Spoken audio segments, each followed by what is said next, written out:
Chicago, unfortunately, has been plagued by violence for decades. But we can't just arrest our way out of this problem. We know that doesn't work. What that leads to is stop and frisk illegally. What that leads to is mass incarceration. The long-term play to make sure that you bring lasting peace to these neighborhoods is invest our way out of this problem. That was Chicago Mayor Lori Lightfoot discussing the city's struggle with gun violence. But there are glimmers of hope. An ABC News gun violence archive analysis of crime data does show that after 2 years of dramatic increases in shootings, homicides are down nearly 5% in our nation's 50 biggest cities. New York and Chicago seeing double-digit decreases. Our Chief Justice correspondent, Pierre, traveled to Chicago for an exclusive and candid conversation with Police Superintendent David Brown as part of ABC's continuing coverage of guns in America. Chicago is no stranger to the sound of gunfire. The last few weekends particularly bloody. Not even children spared from being shot or killed. In one case, likely gang-related, 9 people shot, 2 killed. In another, a 10-year-old boy wounded while walking with his dad. We have had our challenges these past several days. For Chicago police, it's a fight of life and death. But there are green shoots of hope. Shootings in the city are down 20% through the end of summer. Homicides falling 16%. That's 101 fewer people killed this year compared to last year. Yet there have still been more than 2,100 shootings this year and 513 homicides. It's the most complex policing landscape ever in this country's history. We are making progress, but the complexities make it such that it's so fragile. At the core of the city's violence is gang activity and drug dealing, and an increasing willingness to pull the trigger among all Chicagoans. Or road rage, more domestic gender-based violence, social media-driven violence. But the bottom line is the inability to resolve personal conflicts. And it escalates to, now I want to kill you. It's now routine to find 40 bullet casings at a single shooting. Is there any particular incident in the last couple years or recently that sort of sticks in your mind? It's children. It is the impact that gun violence is having on children. With such wrenching violence, the city has been deploying new tactics, seeing declines after more surgically deploying officers. We started discussing a more precision deployment into the smallest geographic area possible, which is a block.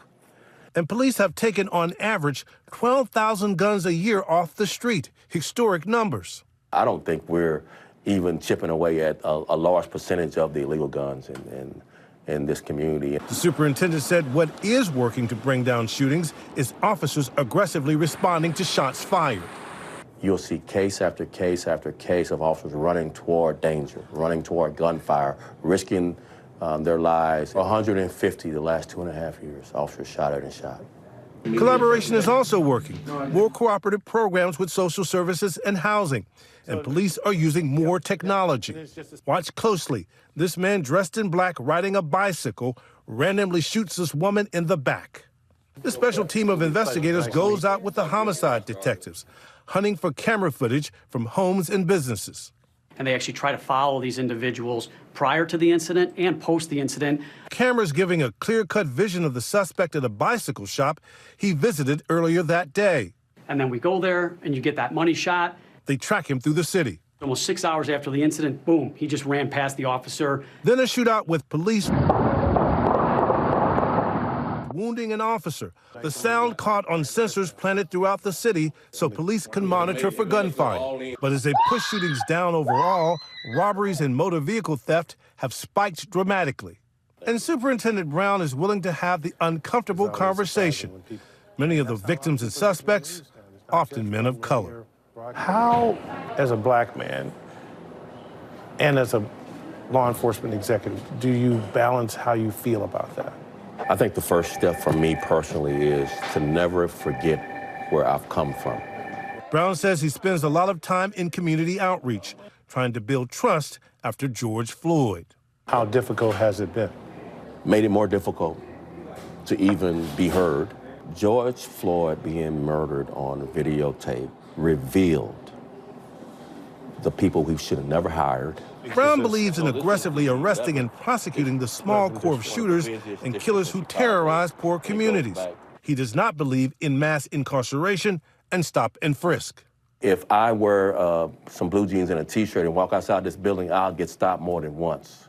But Brown says having sustained success against crime will also require a broad economic plan. Our impoverished communities in Chicago here, we just did not have the commitment. He's hoping the city's more than $1 billion investment will lead to long-term crime reduction. You can't place yourself out of poverty. Police transformed this one-time drug corner into a basketball court and green space for sports and arts. So we're trying to create as many interactions with young people outside of the criminal justice system.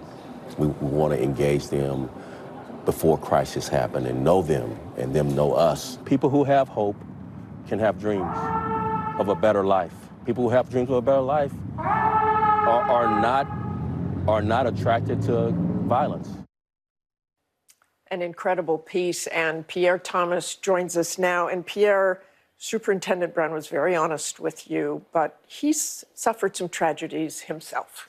He's a police veteran with a lot of experience, but this is a man who lost a brother to drug dealers who killed his brother. His son was involved in a violent confrontation where police actually killed a police officer before he was killed. So I believe that informs how he looks at crime and violence. But clearly this is a person who has an epic battle he's engaged in, and he's trying to use everything at his disposal to figure out what to do. And we hope it's a battle he wins. Thanks so much for joining us this morning, Pierre. Hi, everyone. George Stephanopoulos here. Thanks for checking out the ABC News YouTube channel. If you'd like to get more videos, show highlights, and watch live event coverage, click on the right over here to subscribe to our channel. And don't forget to download the ABC News app for breaking news alerts. Thanks for watching.